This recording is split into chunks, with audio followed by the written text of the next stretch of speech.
네, 안녕하세요. 대한척추신경외과학회 홍보위원회 이사 이병주 남한가입니다. 반갑습니다.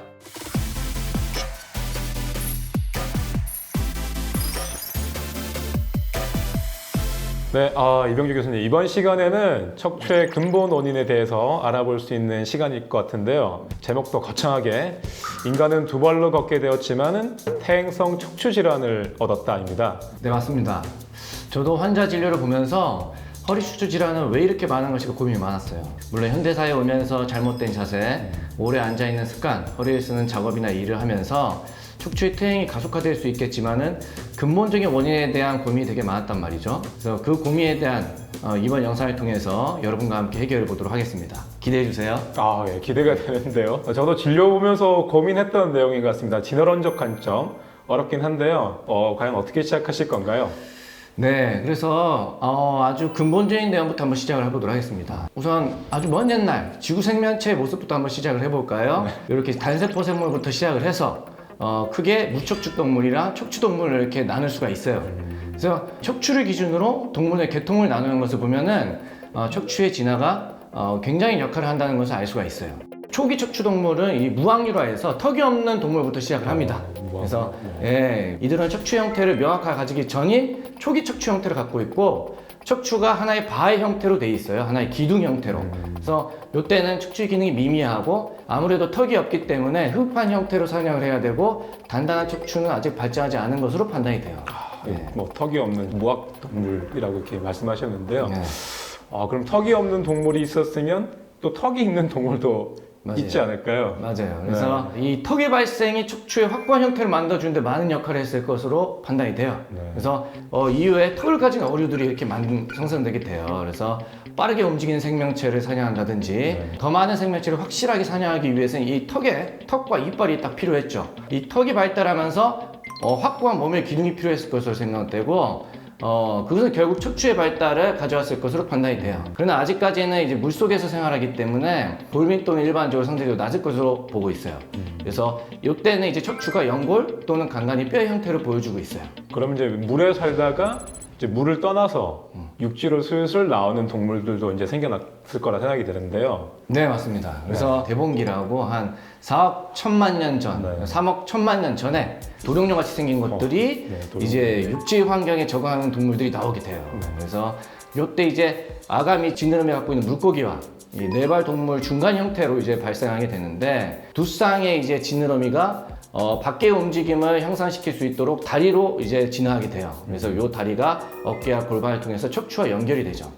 그리고 이제 육지의 생활은 물속이랑 다르게 이제 중력의 영향을 받게 되잖아요. 그래서 이때서부터 이제 척추에 힘이 많이 들어가게 되면서 척추가 아까 연골 형태라고 그랬는데 점점 뼈의 형태로 변하게 돼요.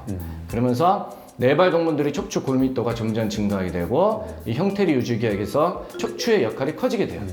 그래서 육지 환경에서 더욱더 적응하는 많은 동물들이 나타나게 되죠. 그렇군요. 그러면 인간의 두발 보행은 이제 어떻게 되는 건가요? 그래요. 그래서 이 인간은 이제 영장류에서부터 시작해서 유인원을 거쳐서 인간족으로 발전할 수 있다고 보고 있어요. 그래서 처음에는 이제 나무에서 살았단 말이에요. 수목에서. 그러면서 이제 땅으로 나오게 돼요. 나무에서 나와서. 그래서 이동 시에 이 네 발로 이동하는 것보다 두 발로 이동하는 것이 에너지 효율이 더 좋다는 거예요. 또한 이동 속도도 빠르고. 그래서 결국 두 발로 걷게 되었다는 설이 있고, 그 다음에 이제 나무에서 두 팔로 나무 가지를 잡으면서 이동을 한단 말이에요, 저렇게. 그래서 두 팔을 들다 보니 두 발로 걷게 되었다는 설도 있어요. 그래서 이렇게 인간은 두 발로 걷게 되면서 네 발 보행 동물들과 조금 다르게 척추 구조가 이제 발달하게 돼요. 그래서 네 발로 보행하는 동물들은 이렇게 이제 척추가 지표면에 수평하게 되어 있는데, 우리 인간은 척추에 대해서 이렇게 수직으로 되어 있죠. 그래서 척추가 이렇게 눌리는 힘을 받게 돼요. 그래서 실제로 양과 인간의 디스크 압력을 비교해 보았더니 양은 50에서 130N인 반면에 인간은 400에서 600N 정도가 돼요. 네발 동물과 인간은 그래서 많은 차이가 있다는 말씀이신 것 같은데, 그러면 이 침팬치랑 오랑우탄과 같은 영장류들과 인간의 다른 점은 도대체 무엇입니까? 네, 그래서 영장류들은 주로 이제 수목, 나무에서 생활한단 말이에요. 그래서 이제 두 발로 서는 자세에 완벽하게 적응하지 않았어요. 그래서 다음과 같은 특징을 갖고 있는데, 우선은 저기 그 침팬치예요. 보면은 골반이 우선 길어요. 그리고 척추의 배열이 그냥 C자 커브예요. 우리가 알다시피 S자 커브가 이제 인간의 커브인데 C자 커브 하나로 돼 있어요.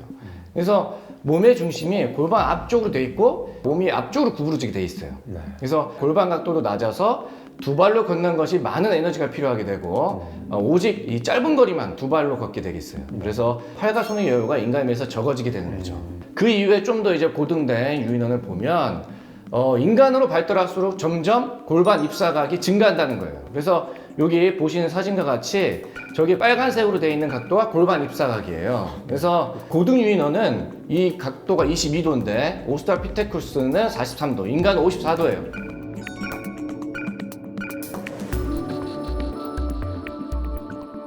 그리고 인간의 출산 시 인간의 머리가 크단 말이에요.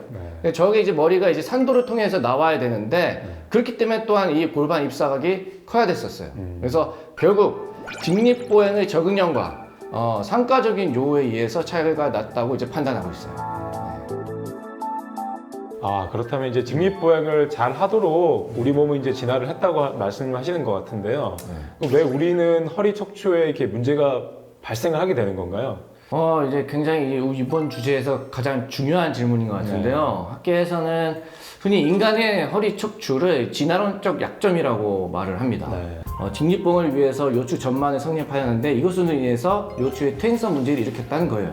근데 또 다른 관점도 있어요. 요추의 퇴행성 변화가 그 동물원 우리에 갇힌 유인원에서도 발견이 된다는 거예요. 야생에선 발견되지 않는데 흥미롭게도 동물원 우리에 갇힌 유인원은 야생의 유인원에 비해서 오래 앉아있는 시간이 많다는 거예요. 그 또한 야생에 있는 것보다 오래 산다는 거예요. 그래서 현재 인간 척추 혜택의 발생은 인간의 지내 형태와 다른 라이프 스타일을 가져서 오래 앉는다든지 그리고 우리 인간이 원래 진화론적으로 만들어진 수명이 있을 거 아니에요. 네. 그거보다 더 오래 살기 때문에 또 척추퇴행이 경험하는 것으로 이제 판단하고 있죠. 결국 척추 형태가 다른 이제 이런 영장류나 유인원들, 네. 아니 원숭이 같은 이런 이제 생명체도 인간과 비슷한 생활을 한다던가 네. 오래 앉아 있는다던가 이런 후천적인 변화가 동반되게 되면 생길 수 인간이 있다는 가지는 척추재를 가질 수 있다는 말씀을 네. 하시는 거죠. 네.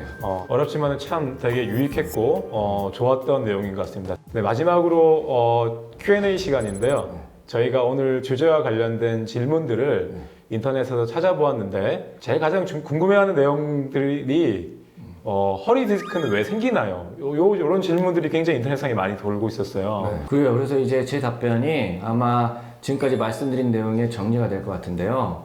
우선은 이제 진화론적 관점 및 여러 환경적 요인을 고려해 보았을 때 그 진화론적으로 요구되는 요추 전만각의 부족으로 인한 디스크 압력 증가, 네. 그다음에 본인이 갖고 있는 디스크를 구성하고 있는 성분의 유전적인 결손, 거기에다가 환경적으로 오래 앉아있는 습관, 뭐 척추 안 좋은 자세 등을 들 수 있겠죠.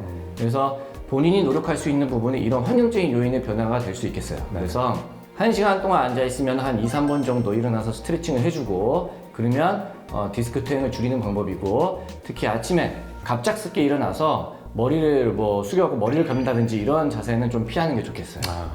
네, 이번 영상으로 척추 질환의 원인에 대한 궁금증이 많이 해결되었으면 좋겠습니다. 올바른 척추 건강 정보는 척추TV가, 국민의 척추 건강은 척추신경외과가 지킵니다.